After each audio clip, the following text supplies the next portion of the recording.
और इस तरीके से मौत हो जाना। और उसके ऊपर आप देखिए योगी आदित्यनाथ की ये जो मैडम है ठाकुर हैं, और उनके कुछ रिश्तेदारी में परिवार में ठाकुर में आते हैं, योगी आदित्यनाथ जी भी ठाकुर में आते हैं। क्या पूरा यूपी योगी जी का परिवार है? नहीं नहीं, पूरा आपका भी परिवार है? नहीं, पूरा यूपी योगी जी का परिवार नहीं है ये, ठीक है, ये लोग हैं अपर्णा यादव परिवार के हैं, लेकिन इसमें सोचिए अखिलेश यादव जो बोल रहे हैं, या लोग कोई छोटे मोटे घराने के नहीं है।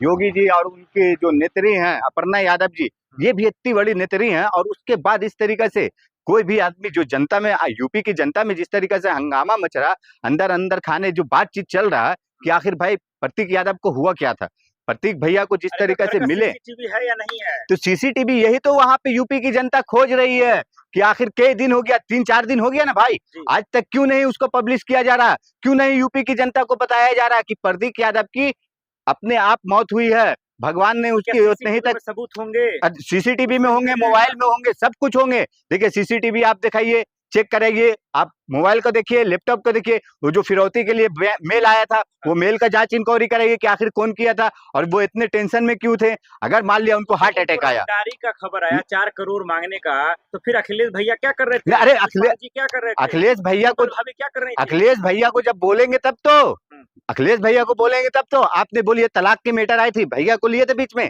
उन्होंने क्या बोले, ये हमारे फैमिली का मैटर है, हमारे हस्बैंड वाइफ का मैटर था, तो उस समय भी चुप हो गए बेचारे। और आज भी क्या बात करेंगे, क्योंकि अपर्णा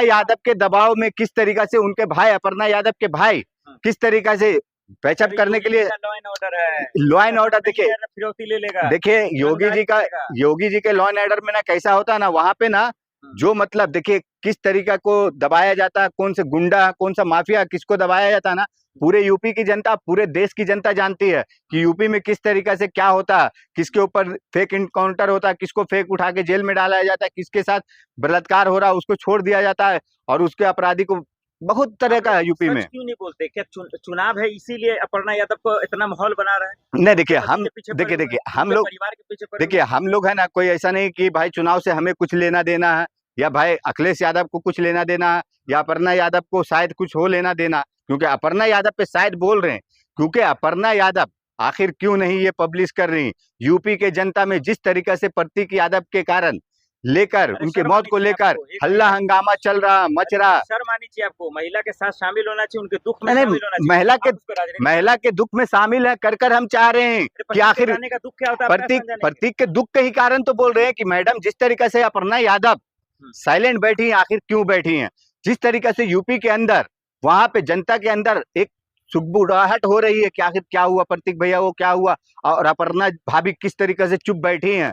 तो भाई देखिए लोगों के अंदर ना अपर्णा जी को लेकर संवेदना है कि हाँ भाई आखिर मैडम क्यों चुप बैठी, क्या बात है, क्यों इस तरीके से बैठी हैं, तो इसलिए वहां पे हंगामा हो रहा। और वही चीज हम भी सुन के आपको बता रहे हैं कि भाई मैडम के प्रति जो महिलाओं का बात कर रहे हैं ना, महिलाओं का भाई कि हाँ भाई किस तरीके से बेचारी का आज क्या उम्र है, उनका भी जो प्रतीक यादव का 38 साल उम्र है, अपर्णा यादव का कितना उम्र है, उनके देखिए बच्चे छोटे छोटे हैं, तो हम लोग को भी दुख दर्द है। लेकिन भाई आप क्यों नहीं जांच इंक्वायरी करवा रही, कई दिन बीत गया, आप क्यों नहीं बोल रही कि हाँ इस जो हमारे हस्बैंड का डेथ हुआ, जो अगर मार दिया कोई किसी तरीके से उनका हुआ डेथ, तो उस पर इंक्वायरी करवाइए। तो आप धमकी दी गई, फिरौती मांगी गई, क्या प्रतीक यादव की मौत का जिम्मेदार पूरी तरीके से उनका बिजनेस है? क्या पैसे की वजह से उनकी जान गई है? और इसमें लापरवाही अखिलेश जी का परिवार, अखिलेश जी का साथ, भाइयों का साथ भी है, और अपर्णा जी का भी लापरवाही है।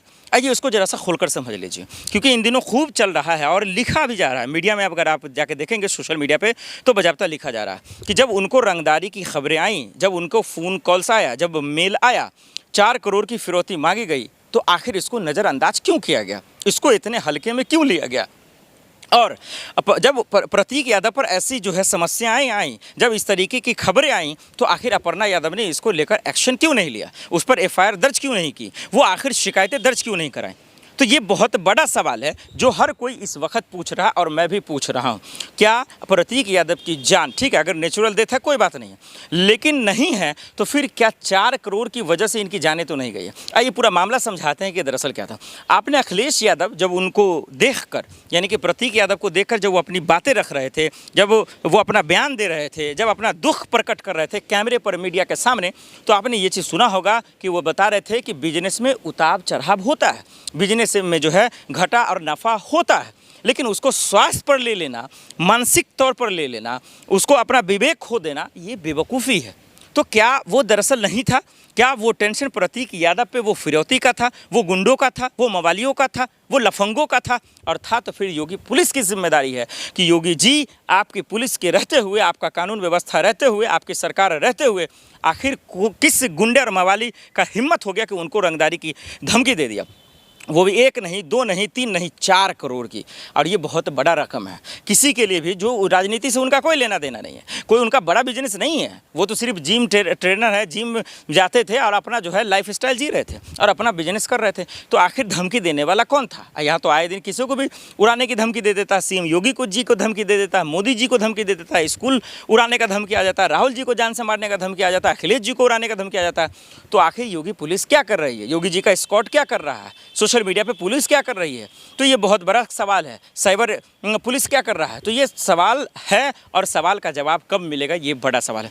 तो सोशल मीडिया पर और मीडिया में ये लिखा जा रहा है और यही पूछा जा रहा है कि क्या उनके प्रतीक यादव की जो जान गई है, क्या एक बड़ी वजह, क्या वो फिरौती तो नहीं है, क्या वो रंगदारी तो नहीं है, क्या वो गुंडई गिरी तो नहीं है जो उनकी जान ली है? क्योंकि एक मासूम सा चेहरा, हंसता हुआ चेहरा, एक कमल की तरह खिलता हुआ परिवार, जो अपर्णा जी, प्रतीक यादव, उनके मासूम से 2 बच्चे, जो बेटियां, आखिर उनको जो है बेसहारा कर देना, उनकी रौनक और खुशबू और मुस्कान को छीन लेना, क्या वाकई में ये रंगदारी करने वाला तो नहीं है? ये वो गुंडा तो नहीं है, मवाली तो नहीं है? उनकी जांच होनी चाहिए। जो मेल भेजा उस मेल का पूरा जो है तहकीकात होनी चाहिए और योगी पुलिस को जो है इन लोगों को जेल में भेजना चाहिए, इनको पकड़ना चाहिए, रंगे हाथ गर्दन पकड़ कर पूछना चाहिए कि आखिर किसने तुम्हें हिम्मत दी, इजाज़त दी कि किसी की जान ले लोगे और किसी को मार दोगे?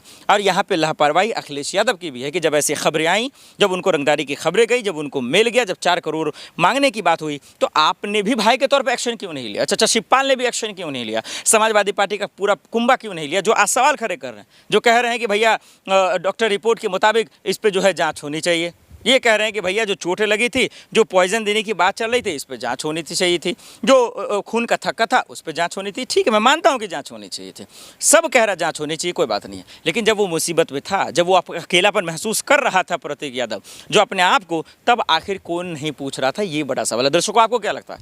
आप कॉमेंट करके बताइए कि प्रतीक यादव की नेचुरल डेथ है या फिर उनकी मौत हुई? यार हुई है तो 3 कारण हमने आपको बताए, उन तीनों में से आपको कौन सा कारण और वजह लगता है? कॉमेंट कर जरूर बताइएगा। फॉरवर्ड न्यूज़ देखने के लिए बहुत बहुत शुक्रिया।